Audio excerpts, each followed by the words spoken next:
कोणचं काय आणि श्रीवेदचं काय याचं तर काय एक अँटी. आज आमच्या घरी आणली होती मच्छी, पण काय फायदा, आम्हीच खायला नव्हतो. कारण मी ऋतुजा आणि श्रुतिका मुंबईला कुर्ल्याला चाललो होतो ॲक्च्युली.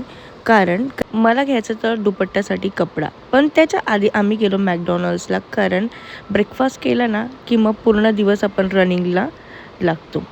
ब्रेकफास्टसाठी आम्ही बर्गर वगैरे मागवला होता आणि ही ऋतुजा बघा बर्गर वगैरे सोडून फ्रेंच फ्राईज खात होती.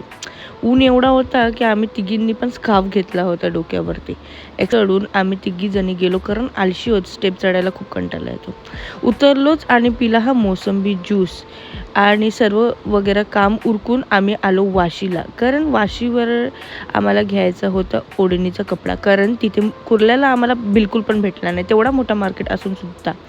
तर कुर्ल्याला येऊन आम्हाला फायनली या दीदींनी घेऊन गेली आम्हाला एक प्लेसवरती, आणि नवीन प्लेस आम्ही लोकांनी बघितली. तिथनं आम्ही कपडा वगैरे घेतला आणि विचार केला चला मिनी मार्केटवरनं घरी आलो आणि नाश्त्याला जोडलो, कारण लागली होती खूप जास्त भूक. आणि बघतेच तर पत्रिका पण आल्या होत्या, सर्व पत्रिका आमच्या घरी आल्या. त्यानंतर शाहू बोली चल दीदी उलवायला जाऊ ब्लाऊज आणलं आणि घरी येऊन हा मोमो चॅलेंज केला. तुम्ही बघितलात की नाही? तर असं होतं आजचा डे. भेटूया आपण नेक्स्ट